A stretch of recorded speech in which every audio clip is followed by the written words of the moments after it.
I think a lot of us expected a lot more autumn colour and kind of autumn celebration at Chelsea. But what we actually saw was just a real opening up of innovation, because not only did we have the autumn colours, but we also had balcony gardens. There was a real celebration of houseplants as well. Lots of retro blooms. I mean, here you're seeing gladioli, which were looking amazing. Dahlias, chrysanthemums.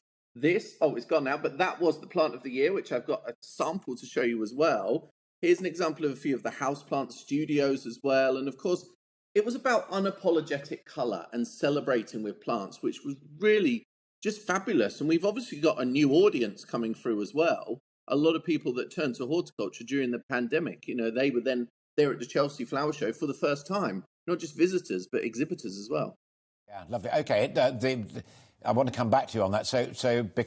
They were lovely images, but you said there was the plant of the year, and you've got an example of it. Yeah, the plant of the year is actually here next to me. This is Eternal Flame. It's a cercis. Isn't that incredible? It's a very big leaf. And this is a new colour, which is actually golden rather than ruby red. And this is the natural colour. This is not just autumn colour. This is the ombre effect that this gives. But why this was particularly interesting is because it's a small tree. And there's a lot of talk about planting trees for the Queen's Jubilee. So this, as a small tree that's only about like 10 to 12 feet, this is great even for a balcony, a patio as well. So it got the top prize with Plant of the Year. And Plant of the Year is always about innovation in breeding. And that is what we're seeing here. A new generation of smaller trees that can help more people, you know, grow trees in whatever space they've got. Just look at those colours. It was fantastic. Out of about 100 plants that are entered each year, this was Plant of the Year. And people are entering them from right across Europe, right across the world as well. So brilliant plants. So we're poised to hear about Gardens of the Year and gold medals and all of that lovely stuff. And you mentioned as a throwaway line, but we've talked about it before and I'm passionate about it, wilding and the idea of letting bits of nature get back. Even if you've got a small garden, you can still let it do its own thing. Yeah. And there is a very celebrated wilding sort of garden that's in there in contention. Do you mean the one of the show, the Best in Show? Yeah.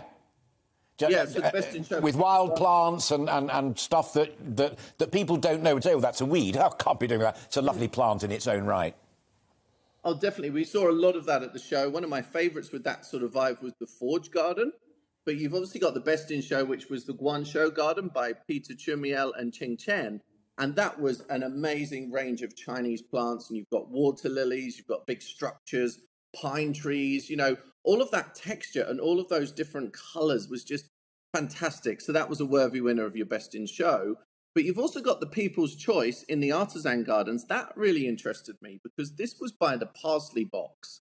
And this was actually kind of championing fermentation and preserving as well. So, of course, you know, a lot of us want to grow our own in whatever space. But, of course, it's about using that product as well. So that was really interesting.